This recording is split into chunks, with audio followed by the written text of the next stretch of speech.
皆さんごきげんよう、上川薫です。今回はアメリカによる中国に対する強烈な関税をかけたという話を解説していこうと思います。主に関税の対象となっているのは電気自動車 EV 関連と太陽光パネルなど中国が世界に向けて大量に輸出しようとしている製品群です。この話はアメリカと中国との1対1だけの話ではなく、中国が世界市場を抑えようとしている業界の話題でもあり、ヨーロッパの反応、そして日本ではどう対応すべきかという話についても合わせて解説していこうと思います。まずは中国に対する強烈な関税、どのような内容なのか、まずは報道を紹介しましょう。アメリカ政府、中国製 EV、半導体などに最大 100% 追加関税。アメリカ政府は中国製の電気自動車 EV に現状の4倍にあたる 100% の制裁関税を課すと発表した。半導体や太陽光パネル、鉄鋼アルミなど総額約 2.8 兆円分の輸入品の関税を上げる。中国は対抗措置を示唆した。公正な取引慣行に対する制裁措置を定めたアメリカの通商法301条に基づく措置となる。2018から19年に当時のトランプ政権が発動した計3700億ドル相当の中国からの輸入品への制裁関税の一部を引き上げる。中国商務省は関税引き上げに断固反対するとの報道官談話を出した。自国の権益を守るため断固とした措置を取ると明言し、対抗措置を示唆した。中国は通商法301条に基づく追加関税が WTO ルールに違反するとの立場だ。国内の政治的配慮から貿易問題を政治的に利用しており、強い不満を表明すると強調し、追加関税の即時撤回を求めた。アメリカ政府の発表によると、中国製 EV は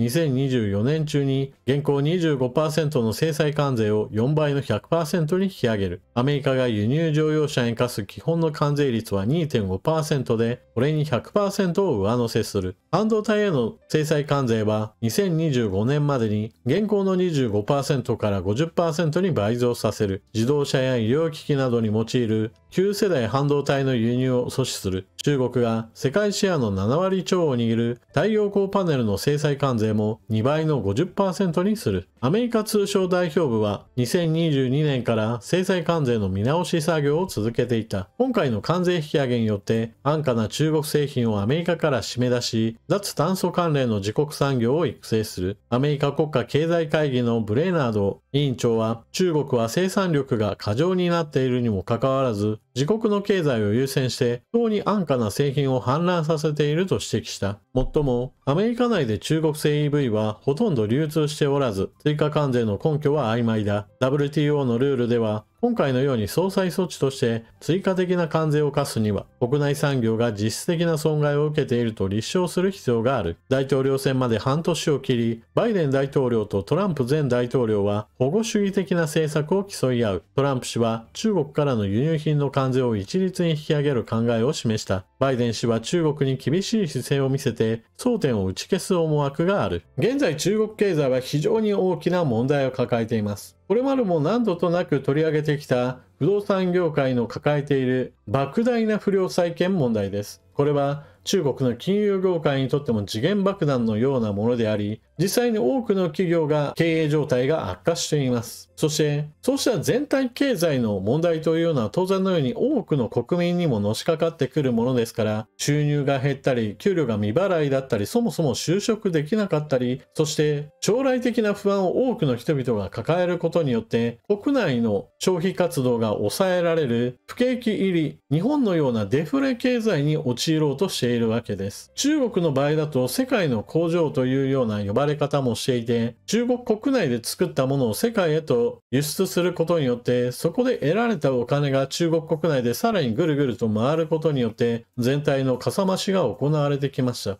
しかし、中国国内での問題を抱えることによって消費活動そのものが抑えられたわけなので、経済の中身は明らかに劣化しているわけです。一方において、今回輸出品に関税がかけられる電気自動車や太陽光パネルに関しても、中国国内での需要よりもむしろ生産能力ばかりを高めた結果によって、もはや中国国内ではさばききれず、より世界へとばらまくというのが生き残り戦略となっています。そのため、ここ最近中国関連の経済記事などでは、中国はデフレを輸出しているというような批判などもよく見られます。中国製の安すぎる製品が国内へと流入することによって市場が荒らされまくって自国の産業が潰されてしまうという危険性があることから、このような関税を用いるといった手に出ているわけです。もちろんアメリカにはこの記事の中で指摘されているように、そもそも共和党であろうとも民主党であろうともバイデン氏であろうとトランプ氏であろうと、どちらについても全く共通の認識として、中国はアメリカの覇権を脅かそうとしているというこの警戒感から、中国の動きを抑えなければならないというのが政治的な課題となっています。この点については双方ともに一致している部分ですから、バイデン氏が強力な関税をかけたといったことへとつながっています。アメリカにはテスラのような電気自動車の超有名なメーカーもあれば、同じく太陽光発電パネルについてもやはりアメリカにはまだ企業が生き残っていますから、これらの企業をまだまだ伸ばしたいという意欲があるでしょう。決して中国の思い通りにさせたくないという気持ちがあるのもわかります。一方において、こうした中国とアメリカとの動きのちょっと距離を置いているのがヨーロッパです。ヨーロッパにおいては日本車潰しのためではないかと呼ばれているような電気自動車の全力押しといったものがこれまで行われてきました。ところが今、その電気自動車で中国製の安いものが大量に入ってくることにより、このままではヨーロッパメーカーが敗れ去ってしまい、結局のところガソリンエンジン車では日本車に負け、電気自動車で中国製に負け、最終的にヨーロッパの自動車メーカー全部やられてしまうんではないかといったような非常に危機感が持たれるようになっています。そのため中国製の電気自動車について補助金の対象外にするであるとか、もしくは関税はどうかといった話題なども上がっています。ところがヨーロッパ内においてはこうした足並みが実は整っているわけではありません。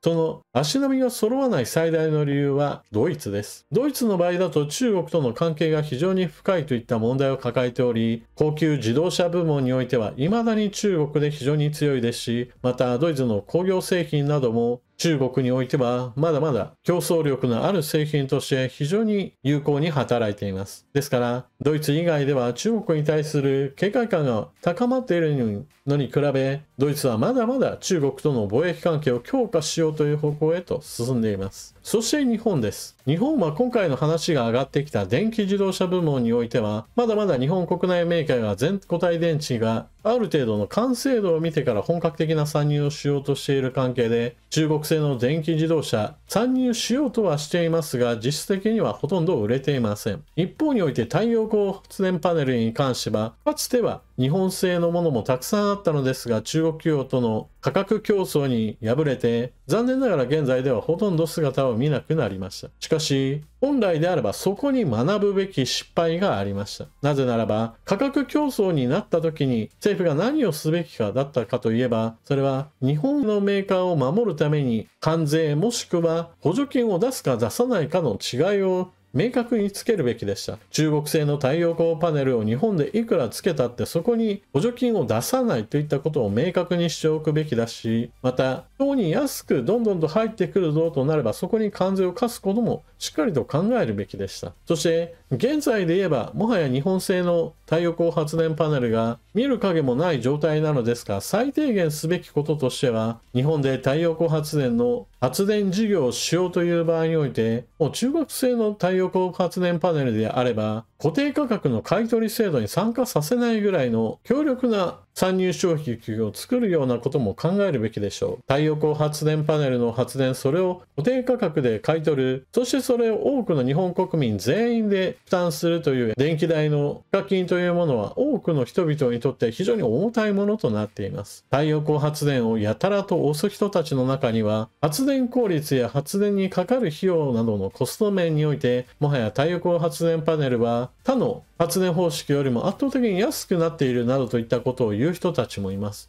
それであるならば電気代に重くのしかかってくる賦課金制度からの除外といったことも進めるべきでしょう。そして電気自動車という部分においては、私たちの生活にはまだまだ電気自動車は馴染みのないものですが、少しずつ進んでいる部門があります。それが EV バスです。路線バスの場合などは1日でどのくらいの距離を走るかというのが大体決まっていますから、それに合わせてバッテリー容量があれば良いですし、また営業が終わった後にゆっくり充電すれば特に問題はないので、従来のバスから電気バスへと切り替えるところも少しずつ増えてきています。その時に選択肢として上がってくるのが中国製の EV バスです。中国の EV メーカーで力を発揮しているのが現在 BYD で、BYD はもともとはバッテリーを作っている会社でした。バッテリーを自社で開発していることから、電気自動車も EV バスについても設計開発段階から細かいところまで手を施して完成品を作ることができます。また、コスト面においても他の会社から調達するよりも自社で生産したものを積んだ方が基本的には良いですから、競争力が高まっているというわけです。こうした EV バスがどんどんと導入されてしまうと、それらは非常に長い期間使われますから、こちらの方もやはり国産メーカーが開発・販売へと進めるような補助金を出すなどして市場参入を促すべきでしょう。